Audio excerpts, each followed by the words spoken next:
Mataifa ya magharibi bado hayana imani kwamba Urusi itamaliza vita huko nchini Ukraine katika siku za hivi karibuni, na kwamba Urusi inatumia nguvu kubwa kuhakikisha inayatoa maeneo ambayo iliyatangaza kuwa katika sehemu zake. Huku zaidi ya wanajeshi 1000 wakiuawa au kujeruhiwa kila siku, hakuna dalili kwamba msukumo wa Donald Trump wa kumaliza vita vya Urusi nchini Ukraine unaweza kupunguza mapigano mashinani, wanaeleza viongozi wa magharibi. Hata hivyo, kwa upande wa mkuu wa jeshi la Ukraine anasema Vladimir Putin badala yake anatumia mwelekeo wa rais wa Marekani kwenye mazungumzo ya amani kama kificho, huku wanajeshi wa Urusi wakijaribu kunyakua ardhi zaidi. Urusi imeendelea kunyakua ardhi zaidi na zaidi, ikiwatimua wanajeshi wa Ukraine katika baadhi ya maeneo. Hiyo ina maana shinikizo kubwa zaidi kwenye mstari wa mbele wa Ukraine, hata kama Warusi na Marekani au Marekani na Ukraine au Ukraine na Ulaya. Viongozi wanapeana mikono na kutabasamu katika kamera kabla ya kurudi nyuma na kutazama ni nini ambacho kinaendelea katika uwanja wa vita. Viongozi wa magharibi na wa Ukraine wanasema Vladimir Putin mipango yake ni kutaka eneo zaidi, hasa 20% ya eneo lote la Ukraine katika ukanda wa Donbas.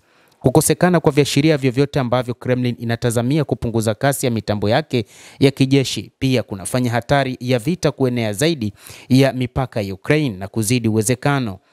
Inachukua kiasi kikubwa cha juhudi, muda na pesa kuweka nchi kwenye mkondo wa vita kama Putin anavyofanya, kuhamasisha idadi ya watu wake, kutenga sehemu kubwa ya matumizi ya serikali kwa jeshi na kurekebisha msingi mkubwa wa viwanda vya Urusi kutengeneza silaha na risasi.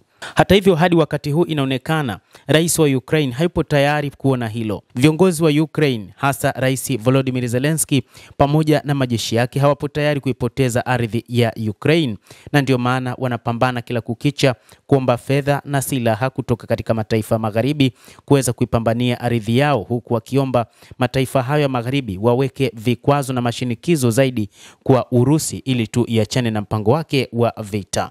Mataifa ya magharibi EU hasa wameweka karibia vikwazo 19 licha ya kwamba Urusi ndani ya miaka 4 imeendeleza mashambulizi.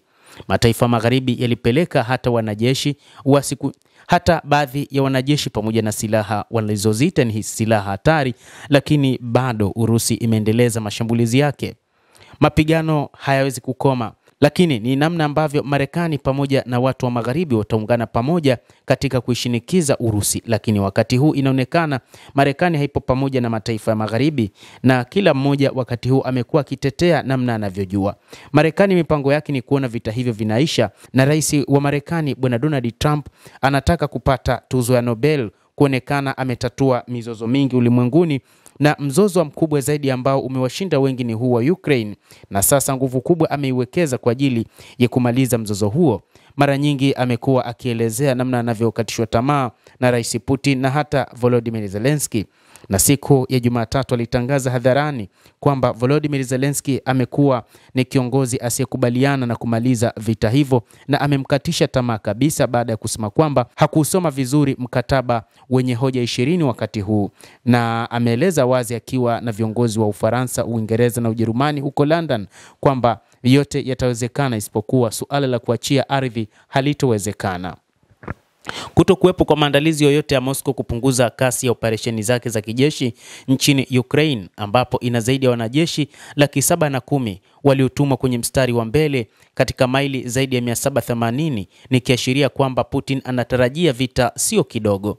Putin anatarajia kuongeza mashambulizi zaidi. Hata hivyo, ametangaza mwenyewe Putin kwamba sasa ikiwa Ukraine haitokubaliana na kuachana na mpango huo wa vita ama kuachia maeneo katika Donbas na Novorossiya, basi Urusi itatumia nguvu kubwa katika kufanya mashambulizi, na ndio maana imezidi kuongeza wanajeshi, lakini pia imezidi kuongeza silaha hatari na nzito, ikiwa ni pamoja na ndege zisizokuwa na rubani na makombora mazito. Mataifa magharibi yanaamini kwamba Urusi inaweza ikashindwa katika vita hivi ikiwa wataongeza nguvu, lakini wachambuzi wa mambo wanasema kwamba kushindwa kabisa kwa Urusi ni jambo lisilowezekana bila mabadiliko makubwa ya moyo wa Trump katika ikulu ya White House na ongezeko kubwa la silaha na misaada.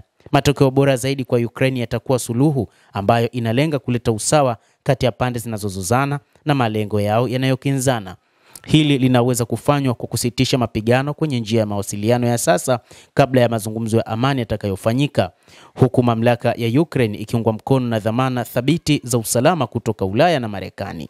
Hatua kama hiyo ingehitaji washirika wa NATO wa Ulaya wakiongozwa na Uingereza, Ufaransa na Ujerumani kwa dhati kubadili wanajeshi wao na idadi ya watu kurudi kwenye kiwango cha wakati wa vita na utayari wa kuaminika wa kuingia vitani dhidi ya Moscow. Hii itailazimisha Moscow iachane na vita hivyo.